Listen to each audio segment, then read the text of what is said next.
जय माई की, जय माँ कामा की। माँ बगलामुखी के अमोघ स्तोत्र। क्या आपके जीवन में गुप्त शत्रु इतने बढ़ गए हैं कि आपका हर बनता काम बिगड़ रहा है? क्या कोर्ट कचहरी मुकदमे या समाज में बिना किसी गलती के आपको नीचा दिखाने की कोशिश की जा रही है? क्या आप हर समय एक अनजाने डर, भय, चिंता या मानसिक दबाव में जी रहे हैं? शास्त्रीय परंपराओं में मां बगलामुखी को ऐसी शक्ति के रूप में माना गया है जो प्रतिकूल परिस्थितियों, भय और विरोधी शक्तियों पर नियंत्रण की भावना से जुड़ी है। लेकिन क्या आप जानते हैं कि बिना किसी जटिल तंत्र मंत्र के केवल एक स्तोत्र का नित्य पाठ आपकी साधना और आत्मविश्वास को मजबूत कर सकता है? जी हाँ, आज हम 10 महाविद्या की 8वीं शक्ति पीताम्बरा देवी बगलामुखी के उस स्तोत्र और उनकी साधना परंपरा के बारे में बात करने जा रहे हैं जिसे भक्त अपनी रक्षा और आध्यात्मिक साधना का महत्वपूर्ण माध्यम मानता है। नमस्कार मित्रों, जय श्री महाकाल। मैं आचार्य प्रदीप आपका स्वागत करता हूं सनातन धर्म के इस पावन यात्रा में। आज हम तंत्र शास्त्र की उस परंपरा को समझने का प्रयास करेंगे जिसकी ओर साधक सदियों से आकर्षित होते रहे।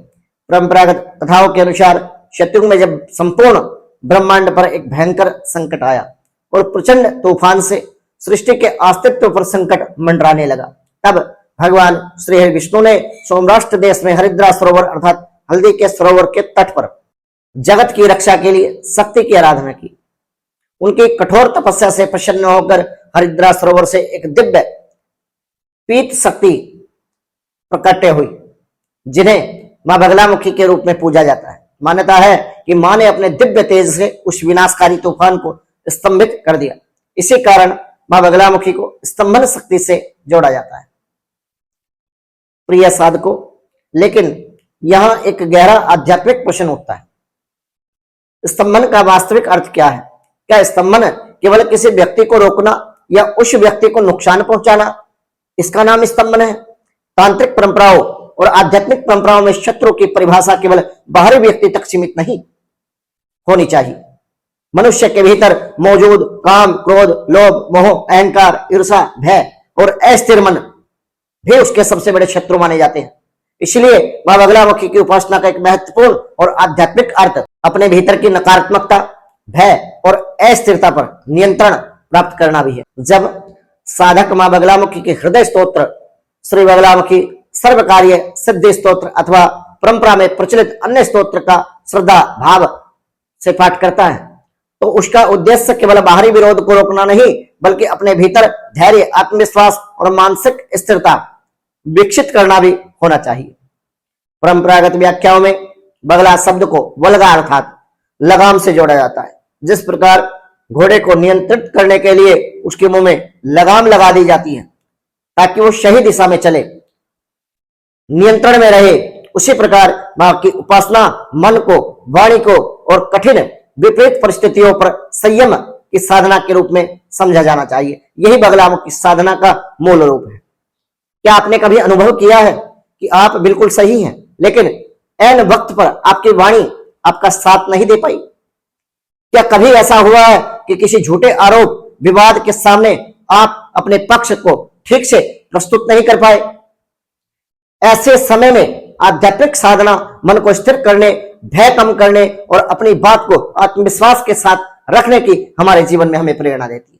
इसलिए मां बगलामुखी की साधना को केवल बाहरी शत्रु से जोड़कर देखने की बजाय आत्मसंयम और धर्म की रक्षा के व्यापक के दृष्टिकोण से समझना अधिक उचित हो। बगलामुखी साधना का जो मूल भाव है वो आज के साधक या आज के जो नए साधक हैं जो साधना करना चाहते हैं वो समझना ही नहीं चाहते। अब बात करते हैं स्तोत्र की साधना और पारंपरिक विधि की। मां बगलामुखी की उपासना में शुद्धता, अनुशासन, श्रद्धा का विशेष महत्व दिया गया।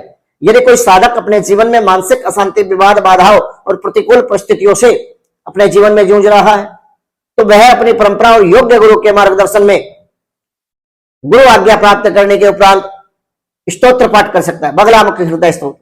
सामान्य पूजा परंपरा में पूर्व या उत्तर दिशा की ओर आपको बैठना चाहिए। पीले वस्त्र धारण करें, पीले आसन पर बैठे पीले आसन का ही प्रयोग इसमें आपको करना, ये शुभ माना जाता है।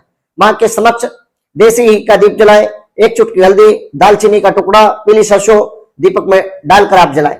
पीले पुष्प मां बगलामुखी को अर्पित करें। पीला भोग, चने की दाल, बेसन के लड्डू, बेसन का हलवा या केसर मिश्रित खीर मां को आप अर्पित करें। अन्य पीले पदार्थ श्रद्धा अनुसार आप अर्पित कर सकते, सामर्थ्य के अनुसार जो आपके भाव, क्योंकि मां केवल आपके द्वारा आपके भाव मांगती। यदि स्तोत्र पाठ के साथ किसी मूल मंत्र का जप करना हो तो उसे बिना जानकारी के, बिना गुरु दीक्षा के आपको नहीं करना चाहिए।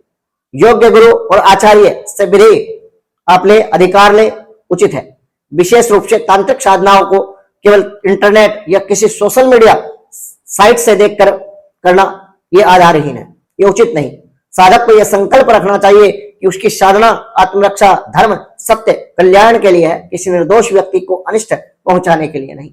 सनातन धर्म कभी भी इसकी आज्ञा नहीं देता। सनातन परंपरा में आध्यात्मिक शक्ति का सर्वोच्च उद्देश्य आत्मशुद्धि, धर्म की स्थापना और लोक कल्याण ही बताया गया। मेरे प्रिय मित्रों, याद रखिए, जब आपके साथ सत्य और धर्म का आश्रय होता है तब कठिन परिस्थितियां भी आपको मजबूत भीतर से बना सकती है।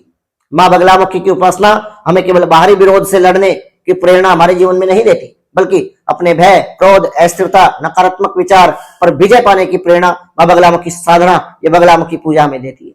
और बगलामुखी पूजा हमें यही ज्ञान सिखलाती है कि अपने भीतर जो विकार है उन विकारों को जीत ले, भय को त्यागे, सत्य के मार्ग पर चलिए और भगवती पीताम्बरा पर अपनी श्रद्धा रखिए। समर्पण भाव के द्वारा मां को अपने आप को समर्पित कर दी।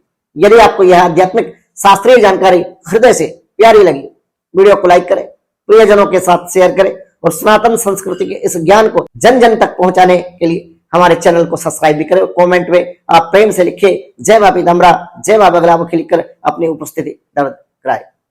प्रिय मित्रों, यदि आप अपने जीवन में चल रही परेशानियों से मुक्ति पाना चाहते हैं तो हमारे संस्थान के व्हाट्सएप नंबर 9416668133 इस नंबर पर आप अपनी जानकारी व्हाट्सएप के माध्यम से हमसे साझा कर सकते हैं, बर्थ डिटेल और अपनी कुंडली का विश्लेषण करा करके अपने जीवन में चल रही परेशानियों के सही और सटीक उपाय आप जान सकते हैं। जय माई की, जय मां का।